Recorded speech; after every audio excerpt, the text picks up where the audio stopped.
it came together really amazing. We got in the studio to record that whole album in like 4 days with the band in December. And just since then, I've been chipping away at the vocals and having, some features being worked on, some more features for the album. So it's almost finished, and I'm just so proud of it. So is there going to be any features that are from out of the country genre, like maybe from the Warped Tour scene? Oh yeah, yeah. Are you able to talk about that at all? I know I can't talk about it yet because, well, there's one that we're literally editing right now and listening to, and then there's one that hasn't happened yet that I am, if it happens, I will just be the most excited person. But yeah, it's like I'm sort of superstitious, so I don't want to say it until it's like mastered, sent in, and everything. Definitely.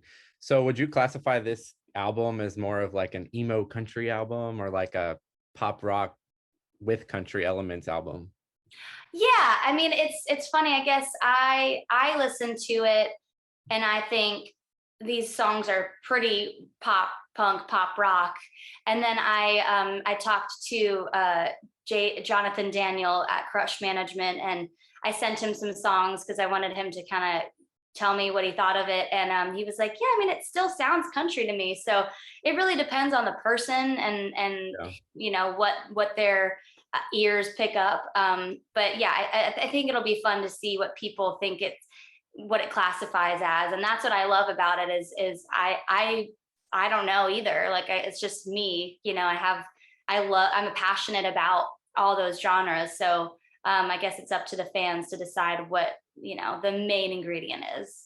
Just you blending in those pop punk elements with country is just like, it really makes you stand out as an artist within all the genres, not just one, and it doesn't put you in a box.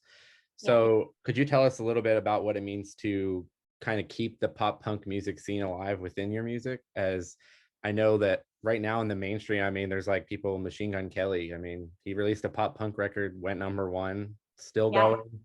I mean, it's been crazy to see all the different artists bringing the pop punk music back. Yeah. I mean, I think it's nostalgic for a lot of us at these certain ages. I know that there's a pretty wide range of what pop punk is now, and I love that. I think that that's what makes that genre so special, is there are so many different elements that separate these bands from each other, but also I think just the culture and the honest lyrics and the unapologetic approach is what makes everybody in this genre pop punk. So I think it's important because it's kind of bringing us all back to where we found ourselves in. I found my sound and myself and my personality during those years I was in Hey Monday and touring the world, or even just through listening to Take Off Your Pants and Jacket by Blink-182. Like I found myself in those ways, and sure, I was 18 and I had to find myself more later on. But I think it made me feel like I belonged, and like I had a group of people that felt the same, and we were very different, but we all kind of played in the same playground.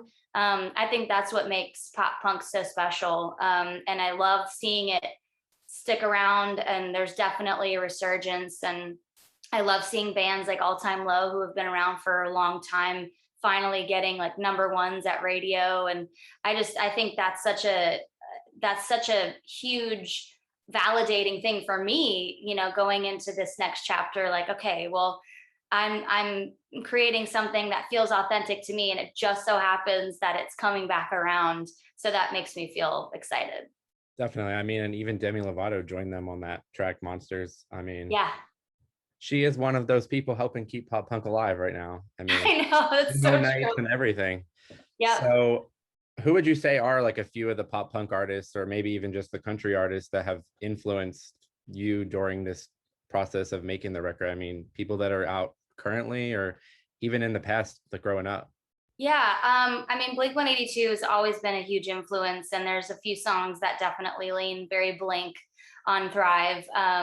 I really loved the band Biffy Clyro, especially over just the last, like, I mean, I started listening to them when I was on The Voice, because one of the runner-up of The Voice was Scottish, Terry McDermott, and he told me about Biffy Clyro, especially their latest record that just came out last year, that A Celebration of Endings. That album really influenced me sonically for this record. I also just always go back to old Avril Lavigne. The album Under My Skin has always been a huge influence songwriting wise, and just the angst behind it and the emotion behind the production. I've always loved Michelle Branch. Her first album, The Spirit Room, where, I mean, I feel like she and John Shanks, her producer, created such a unique, special sound that I brought into this next project. So there's, and I think like Shania definitely has, she's always had an influence on me performance wise, but I think there's one song in particular on the album that leans very Shania. So all of these elements are very visible on the record.